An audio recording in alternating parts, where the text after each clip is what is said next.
Beauty. You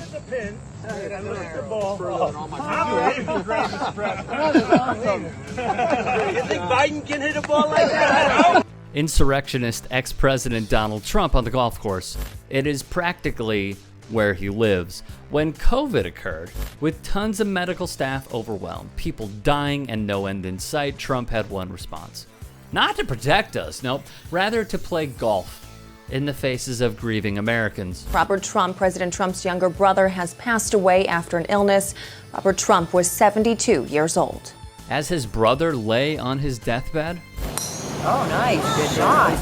when John McCain was laid to rest, the 45th president played a round of golf and tweeted through it at his club in Virginia. When the great civil rights icon John Lewis passed away, you guessed it, he golfed, accompanied by enabler Lindsey Graham. How about when Donald Trump was defeated in the election? He played golf. And when he was told he lost, well, he continued playing. He couldn't get it past the first tee.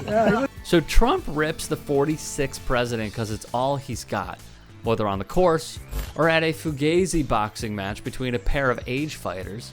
Trump continues claiming he could beat Joe Biden when he couldn't do it at the be-all, end-all, the election, let alone he commentated on the FARCICAL boxing match, which happened to land on September 11th, the 20th anniversary of the attacks against the United States of America.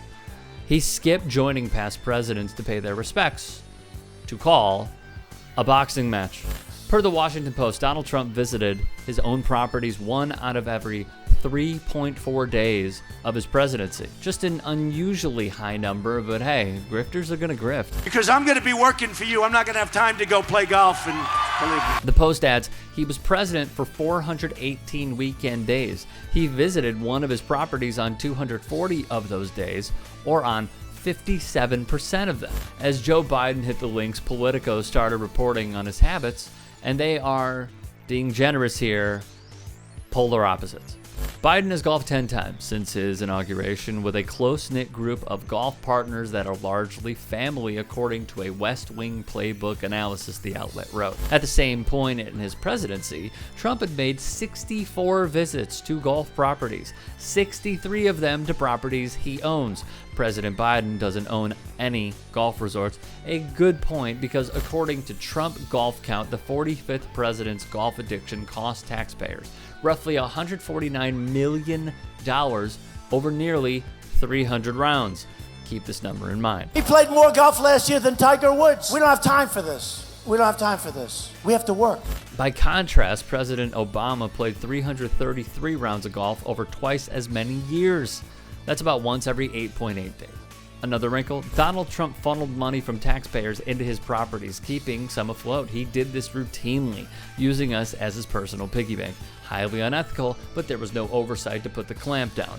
And while Trump hit the links within days of his inauguration, it took Biden almost 3 months to play his first presidential round, which means he won't be hitting up ex-Packers quarterbacks who, allegedly, steal welfare money from his own state to play 18 holes.